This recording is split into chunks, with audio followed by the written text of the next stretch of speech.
উনি আমার নেত্রী, এই বয়সে 1 মাসের ওপর গোটা রাজ্য ঘুরে ঘুরে প্রোগ্রাম করছেন, ওনার কোনো রকমের রেস্ট নেই। কাজে ওনার দলের যুব সভানেত্রী হয়ে, ওনার একজন একনিষ্ঠ কর্মী হয়ে প্রবল তাবদাহ হোক কি যাই হোক না কেন, আমরা তো বাড়িতে বসে থাকতে পারি না।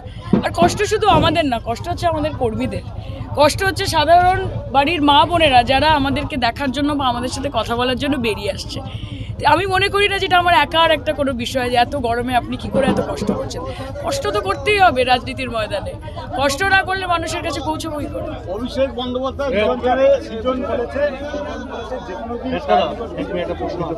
কি বলেছে সৃজন?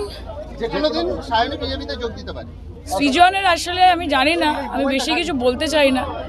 সৃজনের যত দিন যাচ্ছে আমার মনে হচ্ছে সৃজন নিজেও বুঝতে পারছে যে তার বা তার দলের গ্রহণযোগ্যতা বাংলা তথা যাদবপুরের মানুষের কাছে অত্যন্ত কম। ফলত কিছু কিছু কথা বলে তাকেও খবরে থাকতে হচ্ছে, এটা সৃজন এবং তার দলেরও দায়বদ্ধতা।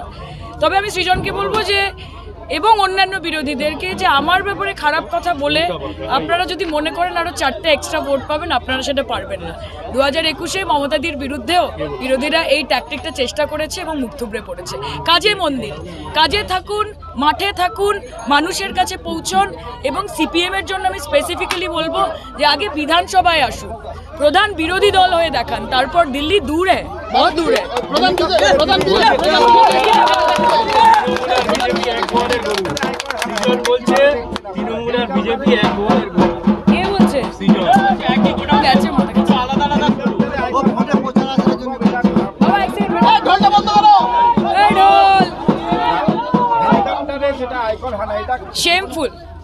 শেমফুল। এবং প্রত্যেকবার অভিষেকের বাড়িতেই আয়কর হানাগুলো করে এবং তারপর কিছুই পাওয়া যায় না, লবডঙ্কা। কাজে এমনিও কেন্দ্রীয় সংস্থাগুলোর ওপর মানুষের আস্থা ভরসা নেই। প্রত্যেকবার একটা অ্যাটেম্প্ট নেয়, প্রত্যেকবার অসফল হয়, ফেল করে এবং তারপর হাসির খোরাক হয়ে যায়। তবে অভিষেক ব্যানার্জি নিজের লড়াই লড়ছেন, বাংলার মানুষের হয়ে লড়ছেন। সিবিআই, ইডি, আইটি এসব দিয়ে আমাদেরকে দমিয়ে রাখা যাবে না। মা মাটি মানুষের সমর্থন রয়েছে, মমতা বন্দ্যোপাধ্যায়ের মাথার ওপর বাংলার মানুষের আশীর্বাদ।